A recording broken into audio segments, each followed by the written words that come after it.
Welcome back to another videos. Join us for the latest news, insights, and updates on the Iraqi dinar. Don't forget to like, subscribe, and share your thoughts in the comments. Let's explore the world of the Iraqi dinar together.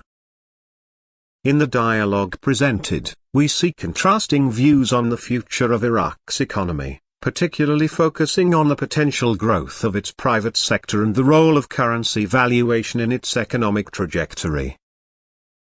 SALEH, representing a viewpoint likely associated with government or institutional optimism, mentions on television that Iraq's private sector is on the brink of catching up with the international economy.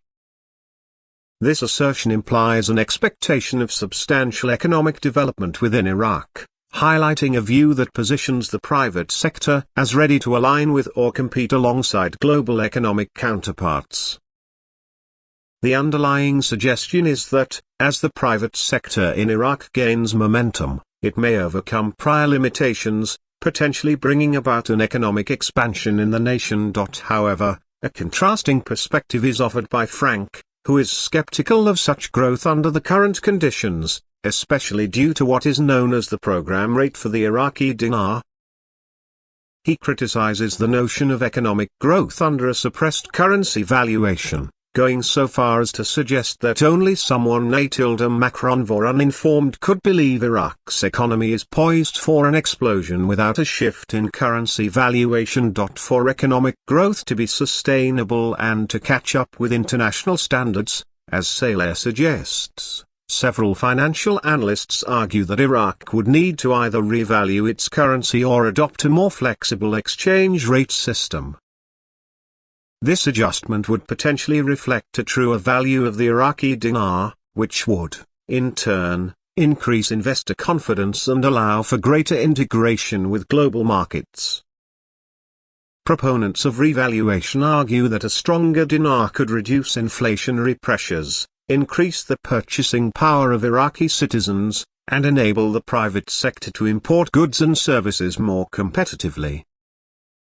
With a stronger currency, Iraqi businesses would not only see lower costs but would also become more attractive to international investors, further supporting SALEH's vision of an economically dynamic private sector that can stand alongside global players. Frank's skepticism stems from an understanding of the constraints imposed by the current program rate.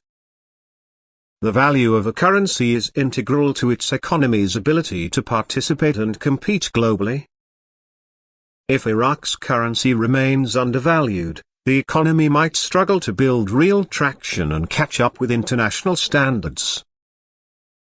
His argument reflects a broader economic principle, that currency value impacts trade balances, foreign investment, and the purchasing power of both consumers and businesses. Until the program rate is adjusted, Frank believes Iraq's economic potential is effectively stunted, making the likelihood of a rapid economic rise far less realistic than SALEH's optimistic outlook. In essence, the exchange between SALEH and Frank reflects a deeper economic debate about currency valuation, policy impacts, and the conditions necessary for sustainable growth.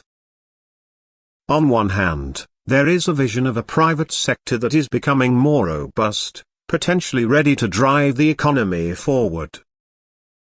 On the other hand, there is a cautionary stance that warns of the limitations imposed by an undervalued currency.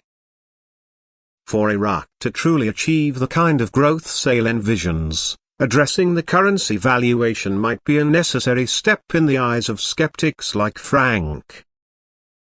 Without this adjustment, any growth may be constrained, potentially limiting the private sector's ability to operate on a truly global scale and to realize the full potential SALEH has highlighted. Thanks for watching Iraqi Dinar. Don't forget to subscribe, hit the bell icon, and share our videos. Your support keeps our channel going. Stay curious, and see you in the next one.